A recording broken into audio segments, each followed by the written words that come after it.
नमस्कार दोस्तों, कैसे आप सब। उम्मीद है कि आप सब ठीक ही होंगे। ऑनलाइन स्टडी प्लेटफॉर्म में आपका स्वागत है। दोस्तों, पानी को बर्फ़ में बदलने में वक्त लगता है। पानी को बर्फ़ में बदलने में वक्त लगता है। ढले हुए सूरज को निकलने में वक्त लगता है। यानी हमें अपनी कोशिश जारी रखनी है और हमें एक दिन सक्सेस ज़रूर मिलेगी। तो आप अपनी पढ़ाई में ध्यान रखिएगा, एक ना एक दिन ज़रूर कामयाब रहेंगे और आपका एग्ज़ाम भी क्लियर होगा। तो आइए दोस्तों, बिना किसी देरी के आज की क्लास शुरू करते हैं।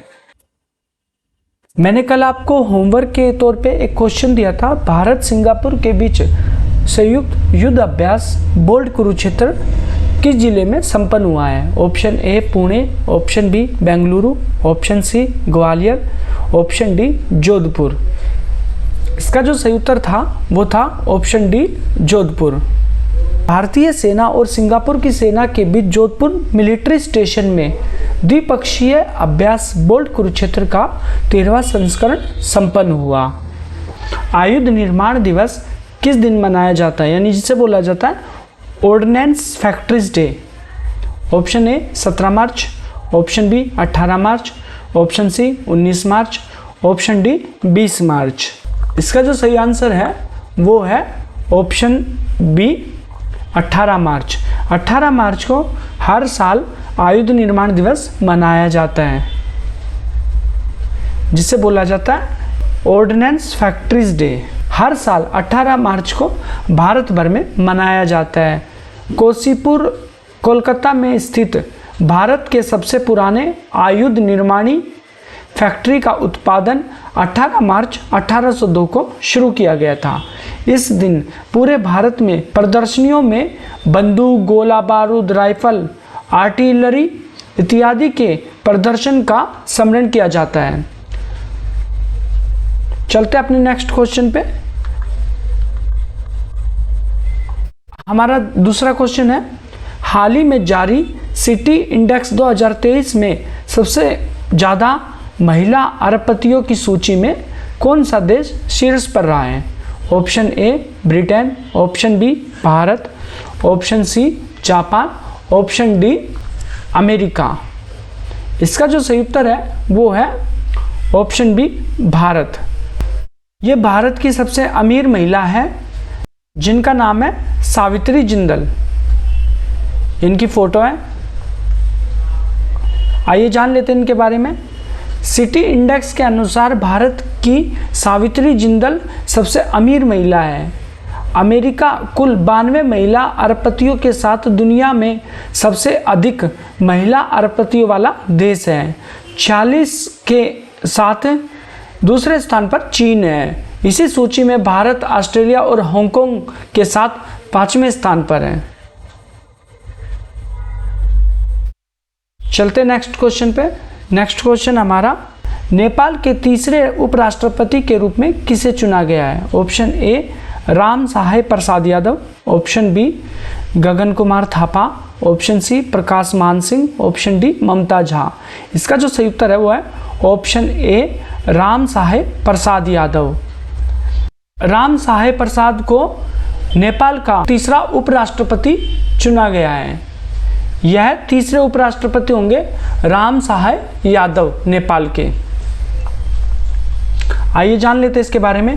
नेपाल के मध्य क्षेत्र के नेता राम सहाय यादव को नेपाल के तीसरे उपराष्ट्रपति के रूप में चुना गया है।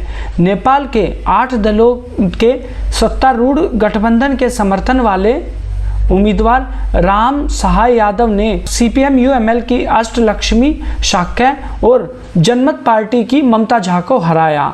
नेपाल के जो राष्ट्रपति है वो है रामचंद्र पौडेल। नेपाल की जो करेंसी है वो है नेपाली रुपया। आइए चलते अपने नेक्स्ट क्वेश्चन पे। हमारा नेक्स्ट क्वेश्चन है, किस भारतीय राज्य ने हाल ही में पहली बार इलेक्ट्रिक ट्रेनों की शुरुआत की है? Option A Mizoram, option B Assam, option C Meghalaya, option D Manipur. इसका जो सही उत्तर है वो है ऑप्शन सी मेघालय। मेघालय राज्य ने पहली बार इलेक्ट्रिक ट्रेनों की शुरुआत की है।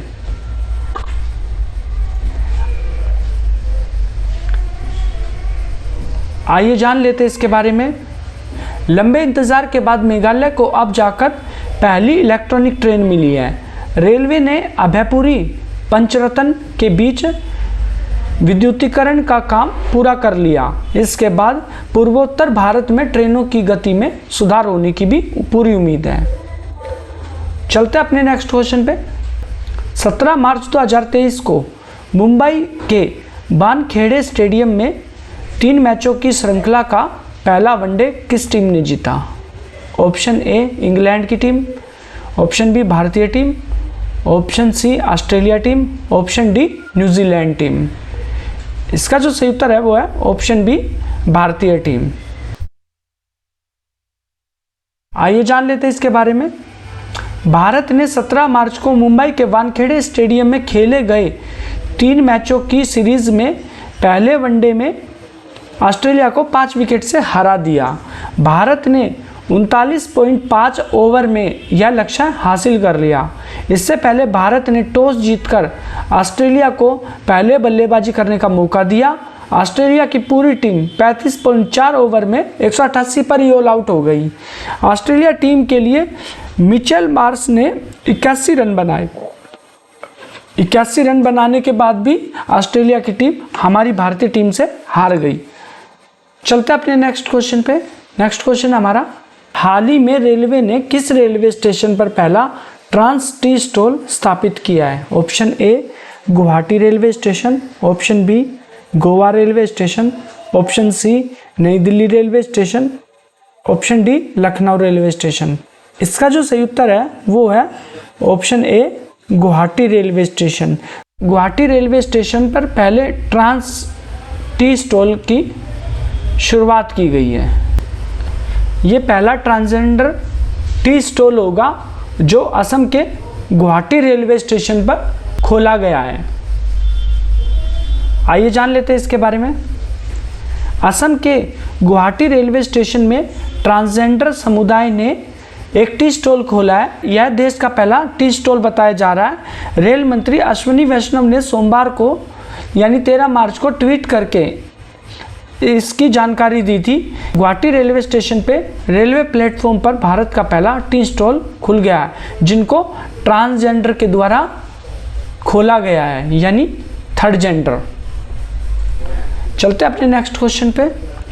नेक्स्ट क्वेश्चन हमारा, हाल ही में यूक्रेन को लड़ाकू विमान देने वाला कौन पहला नाटो देश होगा? ऑप्शन ए चीन, option B America, option C Korea, option D Poland. इसका जो सही उत्तर है वो है पोलैंड। पोलैंड इस तरह के विमान देगा यूक्रेन को, जो आपको पता भी होगा कि काफ़ी टाइम से यूक्रेन और रूस का युद्ध चल रहा है, तो पोलैंड उसकी मदद करेगा यूक्रेन की इस तरह के लड़ाकू विमान देकर। आइए जान लेते हैं इसके बारे में। पोलैंड ने घोषणा की कि वह रूस के आक्रमण का सामना कर रहे यूक्रेन को मिग-29 लड़ाकू विमान देने की योजना बना रहा है। इसके साथ ही रूस से निपटने के लिए तत्काल लड़ाकू विमान उपलब्ध कराने की यूक्रेन की मांग को पूरा करने वाला पहला नाटो सदस्य देश बन जाएगा। पोलैंड के राष्ट्रपति आंद्रेज डूडा ने कहा अगले कुछ दिनों में यूक्रेन को सोवियत निर्मित 4 मिग-29 लड़ाकू विमान देगा।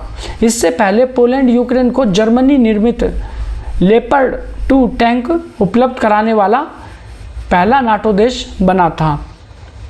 नेक्स्ट क्वेश्चन पे, हाल ही में किस देश ने मैकमोहन लाइन को अंतर्राष्ट्रीय सीमा बताया है? Option A Australia, option B Japan, option C America, option D चीन। इसका जो सही उत्तर है वो है ऑप्शन सी अमेरिका। ये जो आप रेड पट्टी देख रहे होंगे मैं आपको दिखा देता हूँ, इसी को ही अमेरिका ने अंतर्राष्ट्रीय सीमा बताया है। ये आप देख रहे होंगे रेड पट्टी, इसी को अमेरिका ने अंतर्राष्ट्रीय सीमा बताया है। आइए जान लेते हैं इसके बारे में। अमेरिका ने हाल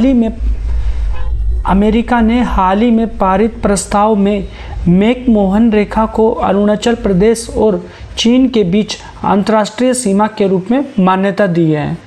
इसे भारत का अभिन्न अंग कहा है। जापान में अमेरिका के पूर्व राजदूत और सीनेटर बिल हेगर्टी ने कहा कि यह प्रस्ताव अरुणाचल प्रदेश को भारत के अभिन्न अंग के रूप में स्पष्ट रूप से मान्यता देने के लिए सीनेट के समर्थन को व्यक्त करता है। भारत और चीन 3500 किलोमीटर लंबी सीमा साझा करते हैं जो विवादित है। वह रेखा जो दोनों देशों के बीच सीमा रेखा बनाती है मैकमोहन रेखा कहलाती है। मैकमोहन रेखा 1914 के शिमला सम्मेलन के दौरान खींची गई थी। यह जो रेखा थी, यह शिमला सम्मेलन जो हुआ था 1914 में, उसके दौरान खींची गई थी। चलते हैं अपने नेक्स्ट क्वेश्चन पे। नेक्स्ट क्वेश्चन हमारा, हाल ही में किस टीम ने T20 लीग के 2023 सीजन के लिए इक्विटास स्माइल फाइनेंस बैंक को बैंकिंग पार्टनर बनाया है? Option A Chennai Super King, option B Royal Challenger Bangalore, option C Mumbai Indians, option D Rajasthan Royals. इसका जो सही उत्तर है वो है Royal Challenger Bangalore. Royal Challenger Bangalore ने इक्विटास स्माइल फाइनेंस बैंक को अपना बैंकिंग पार्टनर बनाया है। ये है लोगो रॉयल चैलेंजर बेंगलोर का। इक्विटास स्मॉल फाइनेंस बैंक ने T20 लीग के 2023 के सीजन के लिए T20 cricket team royal Challenger Bangalore, जिसे बोला जाता RCB, इसे शॉर्ट फॉर्म में बोला जाता है, के साथ साझेदारी की है।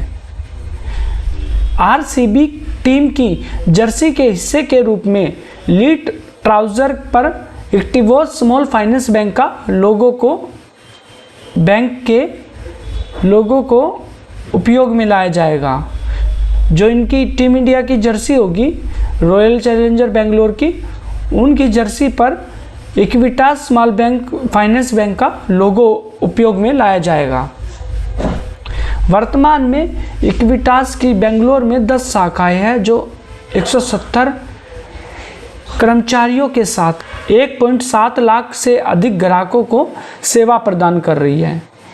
Equitas small finance bank Chennai Super king के साथ भी साझेदारी कर चुका है। पहले तो इन्होंने साझेदारी रॉयल चैलेंजर बेंगलोर के साथ की, अब इन्होंने दूसरी साझेदारी चेन्नई सुपर किंग के साथ भी कर ली है। चलते अपने नेक्स्ट क्वेश्चन पे।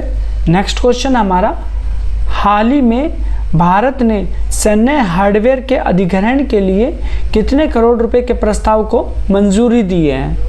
ऑप्शन ए 70,584 करोड़ रुपए, ऑप्शन बी 70,500 करोड़ रुपए, ऑप्शन सी 70,590 करोड़ रुपए, ऑप्शन डी 70,600 करोड़ रुपए।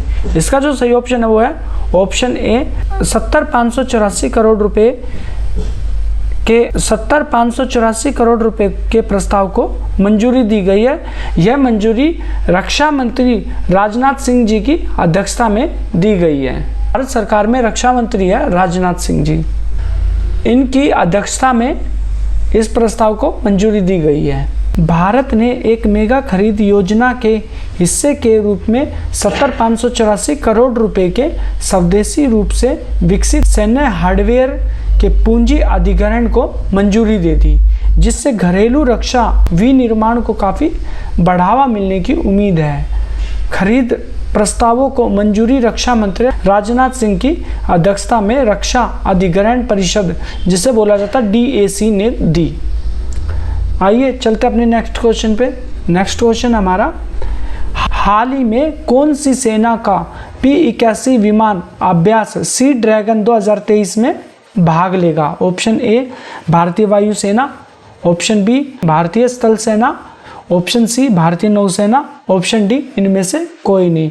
इसका जो सही ऑप्शन है वो है ऑप्शन सी भारतीय नौसेना।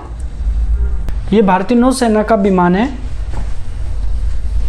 P-81। आइए जान लेते हैं इसके बारे में। भारतीय P-81 अभ्यास में भाग लेने के लिए 14 मार्च को अमेरिका के गुआम पहुंचे, जो आपसी विशेषता साझा करते हुए पानी के नीचे के लक्ष्यों को ट्रैक करने में विमान की क्षमताओं का परीक्षण करेगा। इस अभ्यास में अमेरिकी नौसेना के P-8A जापानी समुद्री आत्मरक्षा बल से P-1, रॉयल कैनेडियन वायुसेना से CP-140 और कोरिया गणराज्य की नौसेना से P-3C के साथ भारतीय नौसेना P-81 का प्रतिनिधित्व करेगा। P-81 भारतीय नौसेना के लिए बोइंग द्वारा निर्मित एक बहु मिशन लंबी दूरी का समुद्री गश्ती विमान है। चलते अपने नेक्स्ट क्वेश्चन पे। नेक्स्ट क्वेश्चन हमारा, हाल ही में किस राज्य केंद्र शासित में एशिया का सबसे बड़ा अंतर्राष्ट्रीय खाद्य और आतिथ्य मेला आहार 2023 कहाँ प्रारंभ हुआ है?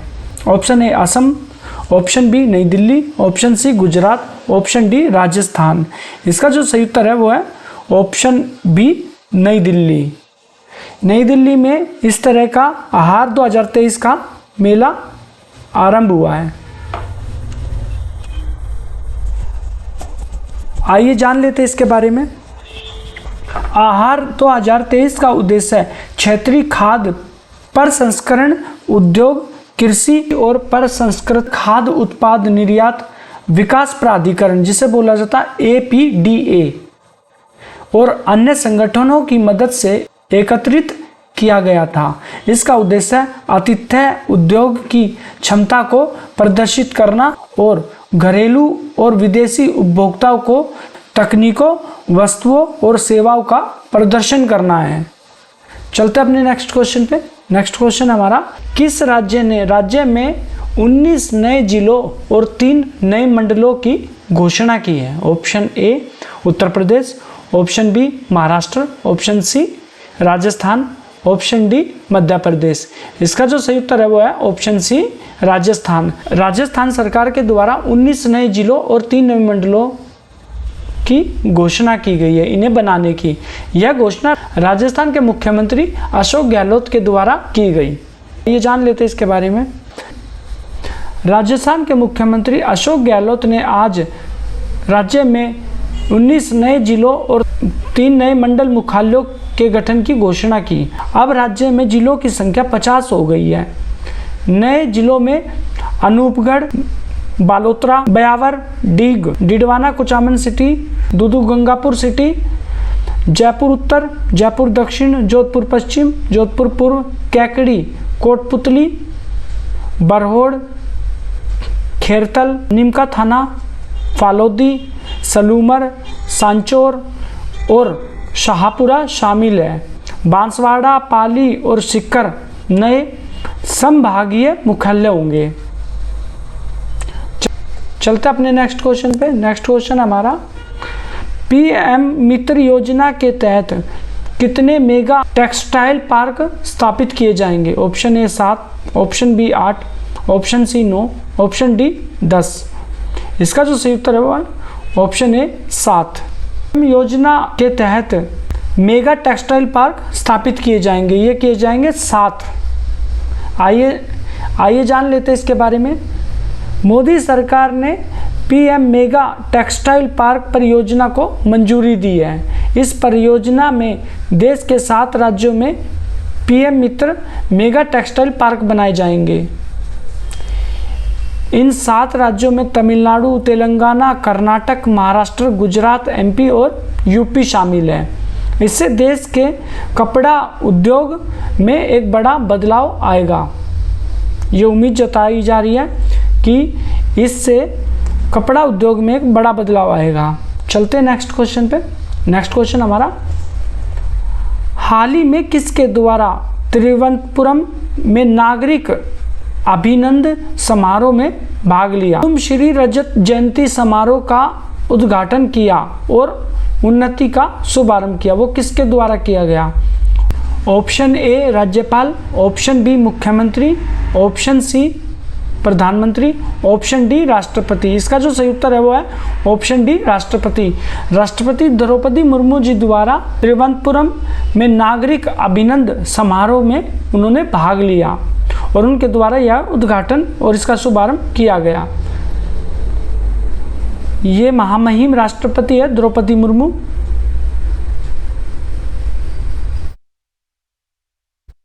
आइए जान लेते हैं इसके बारे में।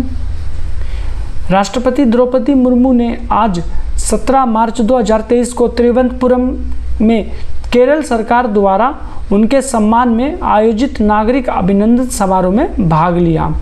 राष्ट्रपति ने इस अवसर पर विश्व के सबसे बड़े महिला स्वयं सहायता नेटवर्क में से एक कुडुम्बश्री के रजत जयंती समारोह का उद्घाटन किया तथा अनुसूचित जाति और अनुसूचित जनजाति समुदाय के युवाओं के बीच रोजगार और स्वरोजगार के लिए संपूर्ण कार्यक्रम उन्नति लॉन्च किया। चलते हैं अपने नेक्स्ट क्वेश्चन पे। लॉन्च किया। तो ये थे कुछ आज के इम्पोर्टेंट क्वेश्चन। उम्मीद है कि आपको वीडियो अच्छी लगी होगी। अगर आपको वीडियो अच्छी लगी तो आप लाइक कर दीजिएगा, वीडियो को शेयर कर दीजिएगा ताकि और बच्चों तक भी इंफॉर्मेशन पहुंच सके और उन्हें कुछ सीखने को मिल सके। और अगर आप इस चैनल पर नए हैं तो इस चैनल को सब्सक्राइब कर लीजिएगा ताकि आने वाले समय में आपको इस चैनल से और भी महत्वपूर्ण जानकारियाँ मिलती रहे। कहते हैं ना, जहाँ ज्ञान है वही सुख है, बिना ज्ञान पूरा जीवन दुख है।